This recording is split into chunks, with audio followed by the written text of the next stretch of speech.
Prime Minister Anwar Ibrahim has expressed his support for an election in Negeri Sembilan. This comes amid a royal crisis plaguing the state. However, Negeri Sembilan's territorial chieftains have objected to the dissolution of the State Assembly and warned of legal implications. Stay tuned for this and more on KiniNews. The Negeri Sembilan State Legislative Assembly has been dissolved. The announcement was made by Menteri Besar Aminuddin Harun at a press conference last night.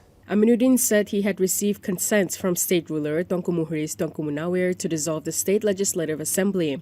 When asked if he had also received the consent of the state's 4 territorial chieftains, Aminuddin did not directly address the question. Instead, he said he had followed the steps as provided in the Negeri Sembilan State Constitution. He added that Pakatan Harapan will contest in all 36 state seats, with seat distribution among the coalition's component parties to be announced sometime next week. 2 weeks ago, DAP Secretary General Anthony Loke told a Harapan convention that Negeri Sembilan will dissolve its legislature if Johor does so. The dissolution comes nearly 3 years after the last state election in August 2023, when the Harapan BN Alliance secured a landslide victory by winning 31 seats. Harapan won 17 seats while BN secured 14, allowing the coalition to retain control of the state government with a 2/3 majority. Meanwhile, the Negeri Sembilan's territorial chieftains and customary leaders have formally objected to the dissolution of the State Assembly. In a letter sent through their lawyer to the Assembly Speaker MK Ibrahim Abdurrahman, the chieftains said the decision was made without their permission as the state co-rulers.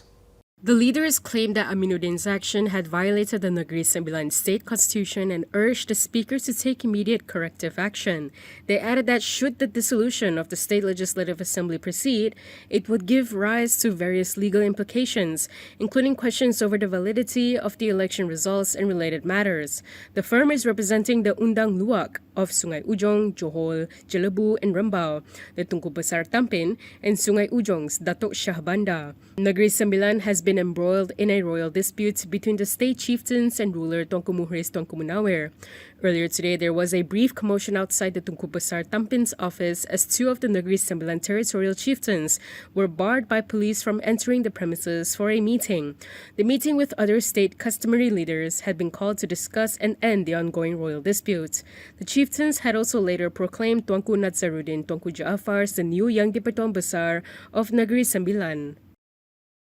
Following these events, Prime Minister Anwar Ibrahim was asked about the situation in Negeri Sembilan.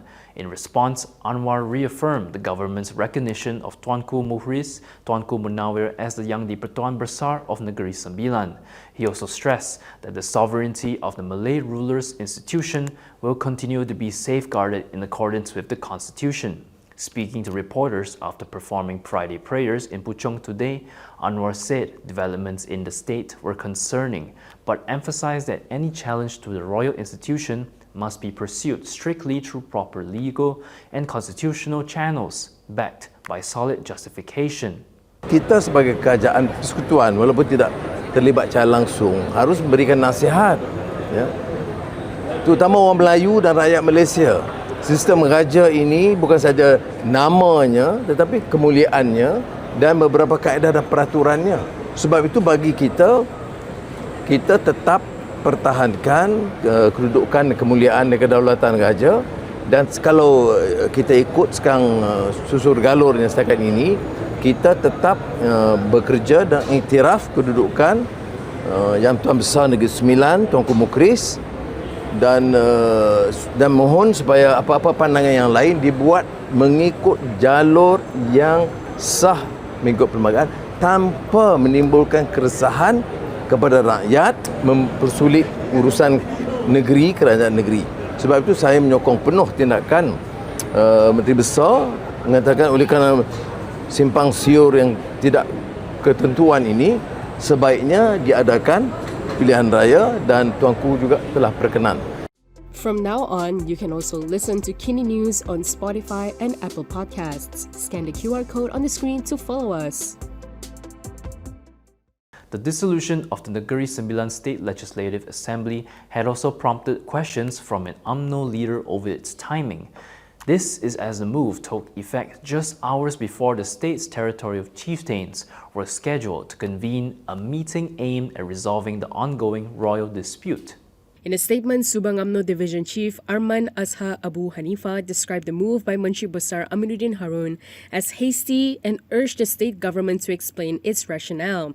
He questioned why the assembly was dissolved before the meeting of the Negeri Sembilan Council of the Yang di-Pertuan Besar and the ruling chiefs was due to take place, and why the state government had not waited for its outcome. Arman also said a key question that must be answered is whether the dissolution was influenced by unresolved issues involving the Negeri Sembilan Royal Institution. Aminuddin had announced the dissolution of the Negeri Sembilan legislature, effective today, during a press conference at 11 p.m. last night. In the press conference, he said he had obtained the consent of the state's ruler, Tuanku Muhriz Tuanku Munawir, for the dissolution.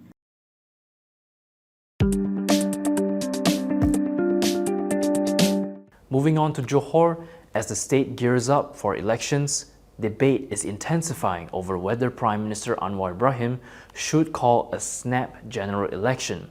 One key question being raised is whether having separate state elections could favor BN and put Harapan at a disadvantage. Recent election trends show that by-elections and state elections held separately from federal polls generally have a lower turnout. If that pattern repeats in Johor, then a repeat of the 2022 state election where Harapan lost significant ground is likely. Harapan could also face additional challenges this time due to dissatisfaction among some supporters and the emergence of Parti Bersama Malaysia. However, some in Johor Harapan are optimistic. Pasir Gudang MP Hassan Abdul Karim and Johor Amanah Committee member Fadli Umar Aminul Huda separately told Malaysia Kini that the low turnout in March 2022 was due to the COVID-19 pandemic, which is no longer an issue now. They expressed confidence that voters can be mobilized with the right strategy. However, Hassan opined that it would be better if Anwar called for a general election to coincide with state polls, assuming the Prime Minister is ready. Political analyst Shazar Shukri also said that a snap general election could help Harapan blunt BN's advantage in Johor and possibly even in Malacca. However, she questioned whether Harapan is fully prepared for a nationwide contest. She noted that delaying elections carries risks too, as rival parties have more time to regroup. For now, Anwar says the focus is on governing, but as Johor heads to the polls, pressure is building over whether waiting could prove more costly than acting now. To read the full analysis, head to malaysiakini.com.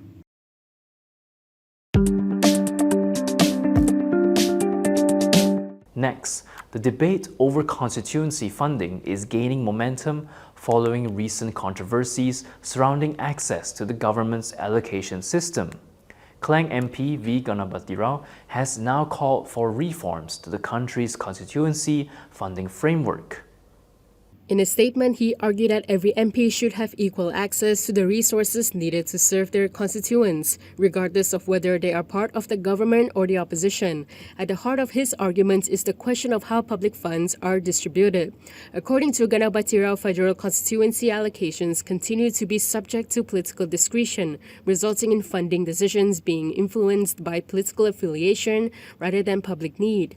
To address this, he proposed several reforms, including guaranteeing constituency allocations and administrative support for MPs as a matter of right.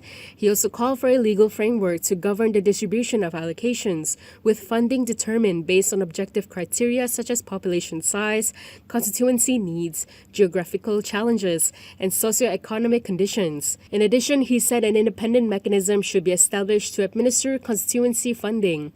The issue had drawn increased attention in recent weeks, with questions being raised over MPs' access to the MICA system, which is used to manage constituency development allocations. And that is all from me today. For more stories, you can go to kinitv.com.